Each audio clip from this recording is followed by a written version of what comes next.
इस लेक्चर में पहले हम समझेंगे कि डायनेमिक विस्कोसिटी क्या होती है। तो देखिए, डायनेमिक विस्कोसिटी जिसको कि हम एब्सोल्यूट विस्कोसिटी भी कहते हैं, is the measure of fluid internal resistance of flow.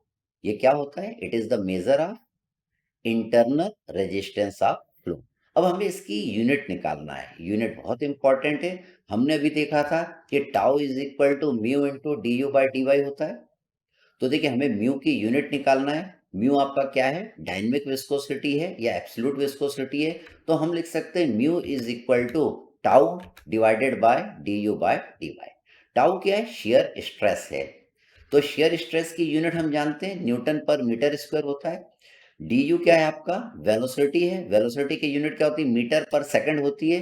D Y आपका डिस्टेंस है। तो डिस्टेंस की यूनिट क्या होती है? मीटर होती है। इसको हम थोड़ा सा रीअरेंज कर लेंगे। वो जो चीज कट रहा है उसे हम काट देंगे। जैसे कि आपको यहाँ पे दिख रहा है, इस मीटर से ये वाला मीटर आपका कट जाएगा। तो आपका क्या बचेगा? Newton second per metre square. हम जानते हैं न्यूटन पर मीटर स्क्वायर क्या होता है? That is pascal.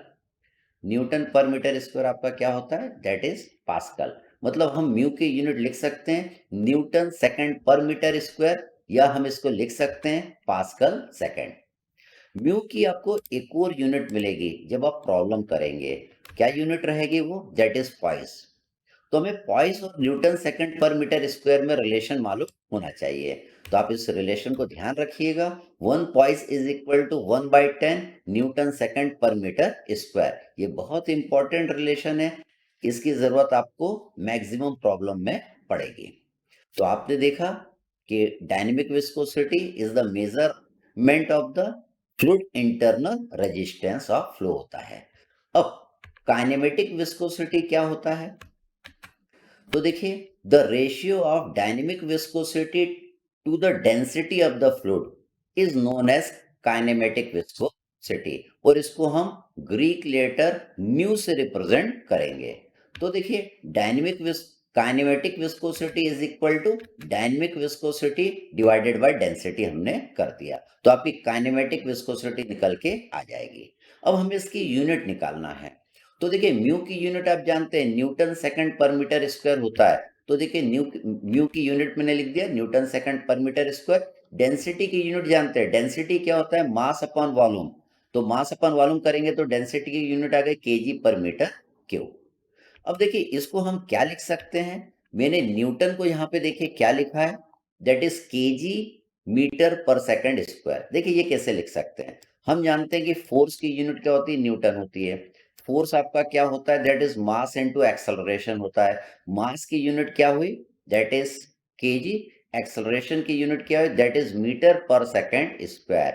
तो न्यूटन इज इक्वल टू हम लिख सकते हैं दैट इज केजी मीटर पर सेकंड स्क्वायर। इसलिए मैंने इस न्यूटन की जगह यहाँ पे लिख दिया है केजी मीटर पर सेकंड स्क्वायर। बाकी ये वाली टर्म वैसा का वैसा लिख दिया मैंने यहाँ पे, और ये वाली टर्म भी वैसा का वैसा यहाँ पे लिख दिया। अब यहाँ पे कई चीज आपकी जो कट जाएंगे उसको काट देंगे। कैसे? केजी से आपका केजी कट जाएगा, और भी जब आप इसको रीअरेंज करेंगे तो चीजें आपकी कट जाएगी। और ये देखिए, ये मैंने रीअरेंज कर दिया इसको। रीअरेंज करने के बाद आपको नजर आने लगेगा कौन सी चीज कटेगी।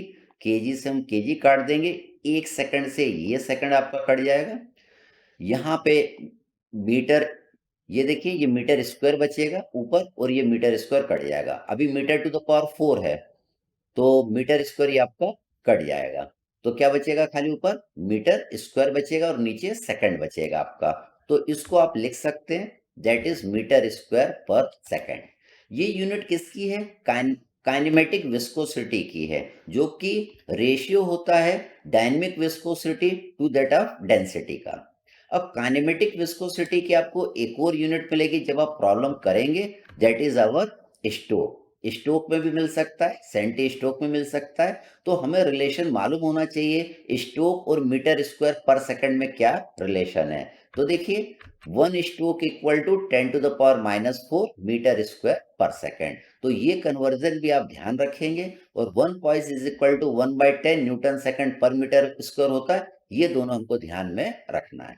तो फ्लूइड मैकेनिक्स में यूनिट बहुत इंपॉर्टेंट है, और उसका कन्वर्जन भी एक यूनिट से दूसरे यूनिट में आपको आना चाहिए।